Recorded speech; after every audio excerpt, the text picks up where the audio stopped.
Bon, les gars, première semaine du nouveau bloc. Du coup, j'entame avec la première séance de la semaine. Donc, j'ai un squat. J'ai 5 répétitions à faire en RPE 6. Donc là, je suis sur mon last warm-up. J'ai fait, bon, comme d'habitude, 60, 100 kilos. Ensuite, 125. Et là, du coup, j'ai décidé de mettre 150. Je me suis senti étonnamment bien sur le squat. Un peu lourde sur le dos, mais franchement, au niveau de la descente, etc., je me sentais bien, bien fort. Donc ça, c'est cool. Juste, j'avais un peu de tension au niveau des hanches. J'avais du mal un peu à descendre. Je pense que vu que j'avais pas trop marché ces derniers temps, j'étais pas mal en ready. Donc ça m'a un peu porté défaut sur cette séance-là. Mais sinon, dans l'ensemble, super bien. Donc là, ensuite, j'ai fait mon top 7 à 150. Là, c'est mes back-off. Donc pareil, j'avais 5 reps à faire, 4 séries. Et ensuite, j'avais du bench. Bench, j'avais un top 7 à faire en RPE 6. Et vu que j'avais encore un peu mal à l'épaule à ce moment-là, j'ai décidé de mettre 105 kilos. Ouais, c'était du comp. Donc voilà, j'ai fait mes 3 répétitions tranquillou. Et ensuite, j'ai fait mes back-off à 95 kilos.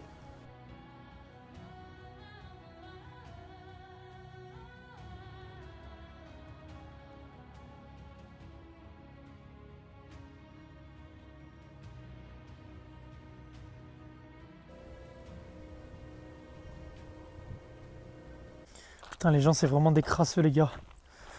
Du papier partout. Ah, les gens, c'est vraiment des... Aucun respect. Il y a des mouchoirs partout. Et vu que c'est un endroit où je vais tout le temps, franchement, ça me pète un peu les couilles de le voir comme ça. Il y en a tout le long. Donc ouais, c'est un peu relou, quoi. Bref. Première séance, du coup, du nouveau bloc. Du coup, semaine 1, RPE 5-6. Donc je me suis senti étonnamment bien sur le squat. Donc j'ai fait 150 x 5 RPE 6. Je me sentis vraiment bien, sauf un peu lourde sur le dos, parce que je pense que j'ai ramassé tellement de volume la semaine dernière et bon les autres semaines en vrai, que mon dos il a pas eu trop le temps de se reposer. Donc un peu lourde sur le dos. Là je le sens même encore un peu en marchant.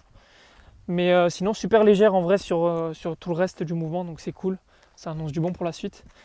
Donc c'est la première fois que je démarre un bloc avec 150. D'habitude c'était en semaine 2, 3. Donc c'est cool.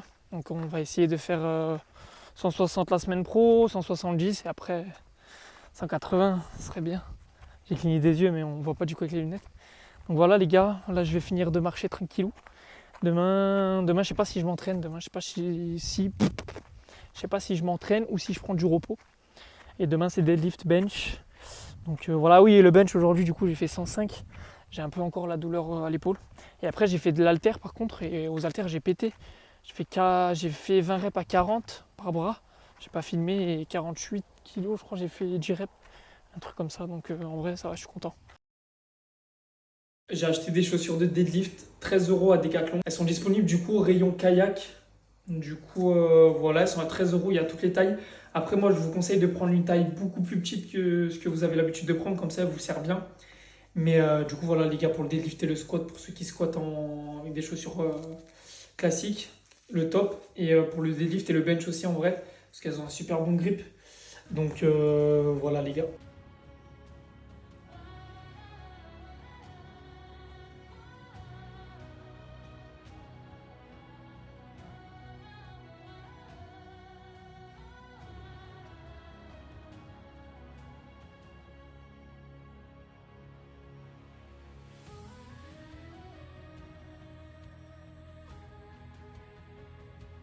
Bon, les gars, on est jeudi. Je viens de faire une petite séance avec mon père là ce matin. Là, il est. Je sais pas quelle heure il est. Il doit être 14h, je crois. On est parti à la salle vers 11h, 11h30. Du coup, j'ai fait une séance avec mon père, première fois. Donc, j'ai fait hypertrophie. On a fait pec avec le dos. Donc, franchement, cool. C'est la première fois de ma vie que je m'entraîne avec lui. Et franchement, il m'a étonné de ouf. Je sais pas si je le mettrai sur une prochaine vidéo et tout, si je me rentraîne avec lui. Parce qu'il m'a dit qu'il était chaud à qu'on se rentraîne ensemble. Donc, vous allez voir, franchement. Et on dirait qu'il a fait ça toute sa vie. Après, bon, quand il était jeune et tout, il avait fait de la muscu. Donc, franchement, développer couché aux haltères et tout, nickel. Aucun mouvement parasite, rien du tout. Bonne amplitude, tout ça. Donc c'est cool, j'étais content. Après, on a fait le dos. Donc, franchement, pareil, dos magnifique, je lui disais une fois. Enfin, je lui ai expliqué une fois le mouvement. Il arrive à le faire super bien. Du coup, là, il est au kiné parce qu'il a une sciatique. Du coup, là, je suis en train de manger chez lui. Je fais des raviolis. Après, je vais aller à la plage et tout avec ma famille. Et à la base, aujourd'hui, je devais faire squat deadlift. Non, squat bench, pardon. Et du coup, vu que j'ai un peu mal à l'épaule et tout, je me suis dit, bon, je vais pas faire squat. Puis mon père et tout, il pouvait pas. Donc, je ferai squat demain. Et après-demain. Je ferai 2 squats d'affilée, mais c'est pas grave.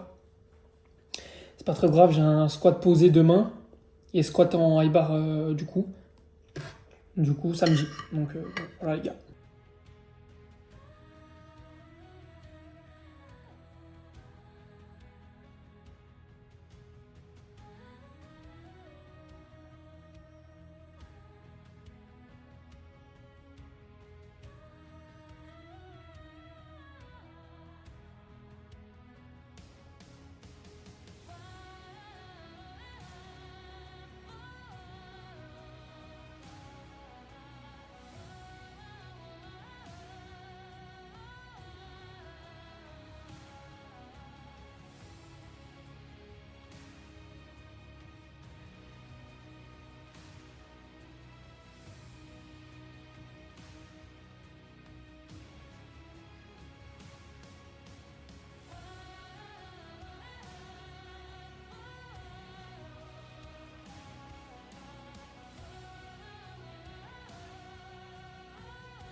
Je reviens de Carrefour, j'ai pris ça.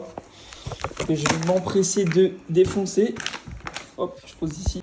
Je suis allé à Carrefour en singlet, mais j'ai mis le short rouge. En vrai, c'est assez fou, c'est assez rigolo. Mais quand vous avez par exemple un physique qui sort un peu de l'ordinaire et tout, quand vous n'êtes pas, bon, pas forcément musclé de ouf, mais quand vous êtes un peu, on va dire, musclé, un peu tracé, tout ça, ça crée pas mal d'interactions sociales, c'est rigolo. En 3 jours peut-être, j'ai eu peut-être 5-6 interactions sociales. Donc c'est rigolo, c'est cool en vrai. J'étais à Carrefour par exemple, et il y a un vieux monsieur qui m'a dit ouais, vous voulez pas rester à côté de moi là, mon garde du corps? Et je lui ai dit ah bah franchement, vous me payez, je reste à côté de vous. Et on a rigolé du coup, après il m'a dit ah vous êtes bien et tout, continuez et tout ça. Et du coup là ça fait plaisir. Ces interactions, bon, ça, c'est pas un truc de ouf, mais ça fait quand même plaisir quoi. Donc voilà les gars, là je vais bouffer. Et let's go. J'ai la flemme d'aller à la salle. Franchement j'ai grave la flemme, je suis KO. Je suis mort de chez mort. Puis j'ai mangé là il y a pas longtemps, du coup je pense avec la digestion et tout, c'est en train de me mettre une frappe. J'ai dormi 6h30 je crois cette nuit. Parce qu'hier soir je suis sorti. J'étais en train de me dire est-ce que je vais à la salle ou pas, ou est-ce que j'y vais demain.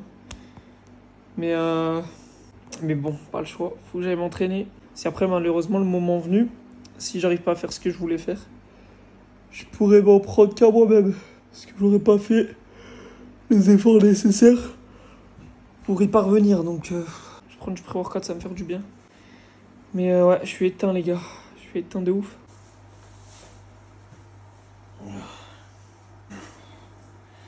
Ah. Même mettre le cyclette, c'est fatigant. Putain, je suis mal barré. Ah, cette séance, elle est mal barrée, les gars, je vous le dis. Je vais être KO. Là, du coup, les gars, dernière séance de la semaine. Franchement, j'étais grave fatigué avant d'y aller. J'étais vraiment fatigué de ouf.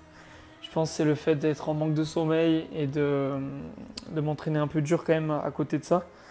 Donc là, j'avais du deadlift en tempo. Donc c'était la première fois de ma vie que j'en faisais.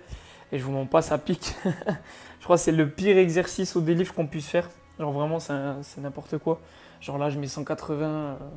J'étais censé être RPE 6, mais c'est vrai que sur les dernières, j'étais à peu près RPE 7,5. Mais je pense que c'est juste une question de feeling. Il faut juste que j'essaye de choper un peu la technique. Donc voilà, 180, un peu dur. J'avais 5 reps à faire ou 6 reps je crois. Ensuite là mes back-off, j'ai mis 162,5. Je crois que ça fait peut-être 1 an que j'ai pas mis cette charge là au deadlift. Sauf sur mes warm-up. Mais voilà les gars, donc on reste conservateur, c'est ce qui marche, c'est ce qui nous fait progresser. C'est pas de mettre lourd chaque semaine et sortir des RPE et overshoot. Donc voilà, c'est pas ouf, mais on fait avec. Ça fait partie du processus, ça fait partie du plan. Les petites marches d'escalier qu'il faut monter petit à petit et qui au final nous rapprochent de ce fameux sommet.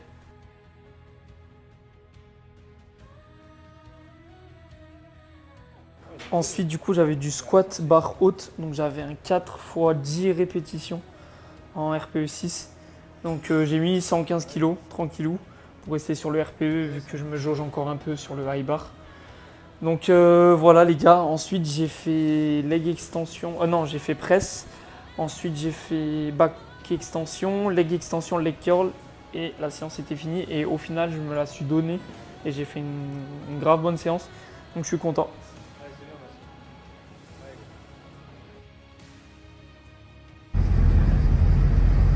Je suis mortadelle. Mais bon, on a fait le boulot. Ça y est, première semaine terminée. On rentre à la maison. Je me suis filmé 2 fois déjà, mais j'étais pas assez proche. J'étais pas assez. Ouais, j'étais trop proche. Là, je commence à avoir des jambes là. Enfin, des jambes. Je commence à avoir des veines sur les jambes. Je suis défoncé. Ça pour un 66.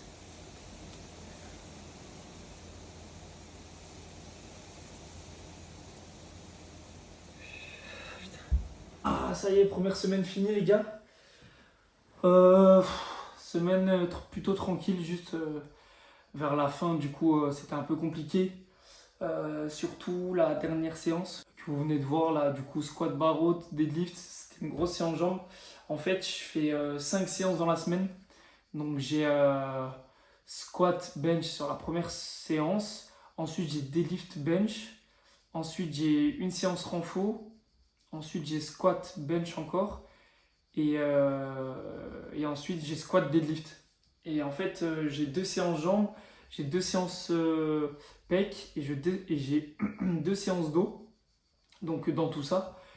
Et c'est vrai que sur la fin de semaine, généralement, c'est un peu compliqué parce que je fais beaucoup d'hypertrophie, je fais beaucoup de volume musculaire pour garder. Voilà. La dernière séance, franchement, je me posais la question de savoir si j'allais y aller, si j'allais reporter la séance et tout. Bon, au final, je suis quand même y allé et j'ai fait une bonne séance. Moi, personnellement, genre, quand je me suis fixé un truc et que je m'y tiens pas, genre, je suis tarpin déçu par moi-même. Genre, je fais que y cogiter et tout. Donc, c'est pour ça que tout le temps, dès que je fais un truc, dès que j'ai envie de faire un truc, je m'y tiens. Parce que, enfin, j'ai toujours été comme ça. Et ça m'aide en fait à créer en fait une discipline. Genre j'ai toujours été discipliné depuis tout jeune, j'ai toujours fait du sport et tout. Donc ça m'a aidé. Et donc je suis même pas motivé, c'est question de... Même quand je suis pas motivé, je le fais. Donc à ce niveau-là, ça s'appelle plus la motivation, c'est la discipline. Donc je vous invite à être discipliné plus que motivé. Parce que la motivation, ça fluctue un peu trop. Déjà que la force, ça fluctue. Il y a des jours où on est là, des jours où on est là, des jours où on est là. Si en plus de ça, on est motivé et on n'est pas discipliné, vous allez pas durer. Et moi-même non plus. Mais voilà les gars. Là, première semaine du coup est finie. Deuxième semaine, la semaine pro, on entame. De toute façon, je sortirai une vidéo par semaine comme je vous l'avais promis. Et puis voilà les gars, faites ce que vous n'avez pas forcément envie de le faire parce qu'il faut le faire. Et c'est comme ça qu'on gravit petit à petit des petites marches et qu'au final ces petites marches se transforment en collines et après ces collines se transforment en montagnes et tout. Et c'est comme ça qu'on devient le meilleur dans notre sport, dans notre discipline ou le meilleur dans notre entourage, le meilleur qu'on connaisse. Donc voilà les gars, j'espère que cette vidéo vous aura plu. Laissez un commentaire, un like et tout si elle vous a plu. Abonnez-vous si ce n'est pas déjà fait. On se retrouve la semaine prochaine pour une nouvelle vidéo. Ciao ciao les gars.